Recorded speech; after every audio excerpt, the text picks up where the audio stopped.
Hi everyone, welcome to another episode of the WOW History Channel. My name is Ron Guth, and this week I'm going to talk to you about a time in American history when postage stamps were actually used as money.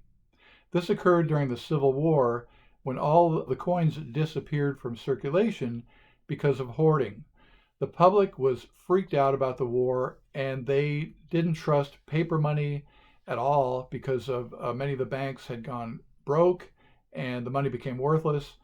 And the first federally issued banknotes didn't occur until a little bit later. The coins were gone and they had literally nothing to use to conduct transactions. So what did they do?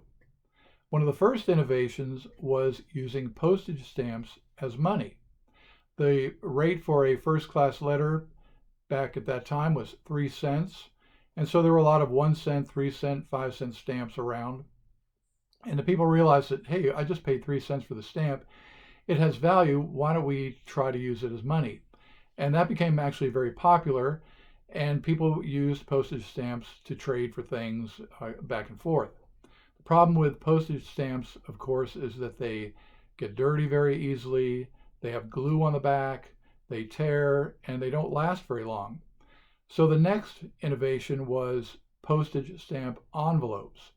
What those were tiny little envelopes that would hold one or more stamps, and that would protect the stamps from being worn or torn, and they were used by the public, and this was also a popular innovation. Another thing that the printers of the envelopes were able to do was put advertisements on the back so that merchants would buy them and use them in circulation. The problem with postage stamp envelopes was the same as postage stamps. They got dirty easily, they wore, they tore, they didn't last very long. They weren't a permanent solution, and God forbid they got wet, because if they did, you'd just have a hot mess inside the envelope and you couldn't get the stamps out. So then came along a young entrepreneur named John Gault, G-A-U-L-T. Now this is not the same John Gault as we read about in Ayn Rand's novel Atlas Shrugged. His name was spelled G-A-L-T, but some people think that this entrepreneur for the Civil War was the model for Ayn Rand's hero. Well, John Gault, our John Gault, had already secured a number of patents for improved weapons the Army could use in the war. And when he saw the situation with the money and how people were using postage stamps, and suddenly the federal government said, we're going to allow the use of postage stamps to pay for federal debts up to $5. Well, he said, I'm going to come up with a better solution. What he came up with was an encasement for the stamps, which was essentially a frame that had an opening in it so that the stamp could be seen. The stamp was protected by a thin sheet of mica. Behind the stamp was placed a thin piece of cardboard as a filler or stiffener. And then on the very back was a metal plate. Now this sandwich of materials was put into a button-making die, and the die was forced upward, and the edges of the front frame went up and were crimped around the back frame, essentially sealing it, and therefore the stamp was protected. Now this situation, or this innovation, was readily accepted. His first order for encasements was in the order of thousands, and so John Gault was off and running. But he had a problem. How was he supposed to make money? If he had to pay 3 cents for the stamp, plus the cost of the encasement, how could he sell the whole thing for the face value of 3 cents? He'd be losing money on each one. Well, the people were so desperate at that time for any kind of money, any kind of change, that they were willing to pay a premium for this encasement. So he started making money right off the bat. Shortly thereafter, he came up with the idea of using the same idea on the postage envelopes. He said, well, why don't I put advertising on the back plates of these encasements? And he did. And so he was able to sell his encasements to merchants, and they loved it. They bought them in the tens of thousands, and they use them to both advertise their company and to have a medium of exchange for their customers. John Gault ended up making encasements for 31 different merchants, including one in Canada. Some of the famous names that we even remember today are Lord and Taylor, McAlpin's, and he also made encasements for some of the patent medicine issuers, Ayer's sarsaparilla, and also some of the quack medicines that were available at the time. He made them for Dugan the Hatter, who made hats. He made them for B.F. Miles, Drake's Plantation Bitters. There's a whole variety of merchants that he made these for, and they are very popular with collectors. The encased postage stamps span the bridge between numismatics or coin collecting and stamp collecting or philately, and it's a small niche. I wouldn't say that the market is very big, but the collectors of these things are very enthusiastic. A lot of people try to get one from each merchant, and that can be done fairly easily, but not really inexpensively, because there's a couple of them that are very expensive. Another way to collect encased postage stamps is to try to get one of each denomination that were issued by Gault. Now, of course, if you're a hardcore collector, you're going to try to get every merchant and every denomination, and that will set you back many tens of thousands of dollars. Most of the common encasements in good condition are worth around $500 to $1,000, and you can find them on eBay or in most of the major stamp auctions.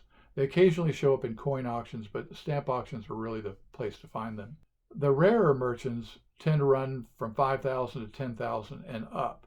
So you can see at an average price of $500 and up, the cost of a total merchant set would be very prohibitive. John Gault's invention only lasted about a year. What happened was the federal government started issuing what we call postal currency or fractional currency, and this was small denomination notes that actually looked like large postage stamps. They were printed on sheets that had perforations so you could pull them apart just like a regular postage stamp, and they had glue on the back just like a postage stamp. These became very popular, but they suffered the same problem as using postage stamps as money. They wore quickly, the glue was an issue, so the government had to come up with a more permanent solution, and that's when they came up with the federal banknotes that were issued. What they were called Greenbacks. They were large notes, much larger than our notes of today. They were so big that they actually called them horse blankets. These notes, because they were backed by the federal government, were able to earn the trust of the American people, and they began being used. So by the end of the first year, Gault was essentially put out of business by both the fractional currency and the federally issued banknotes. That ended his career, and he sort of faded off into history. Today, we have these wonderful encasements that are still eagerly collected today. So if you're interested in collecting encased postage, there are two wonderful resources available. One is out of print, and that is this Encased Postage Stamps by Q. David Bowers and Michael Hodder. And this is a great handbook to carry with you. It has all the issuers listed, all the denominations. It also has pricing in it and rarity information, but some of that has been superseded in modern times because this is a fairly old book. It was issued in 1989, so it's a fairly old book. The other book is Fred Reed's Civil War Encased Stamps. This is a much thicker book. It has very detailed information about the background of postage stamps, how they came to be used as money, and how John Gault came up with his invention, and it tells the whole story of the evolution of encased postage. This is a wonderful book. It's also hard to find on the internet, but I'll put a link below, or at least name the two books that you should have as essential parts of your library. One of the more interesting issuers was the Aerated Bread Company. The inventor of aerated bread developed a process that did not require yeast to rise the bread.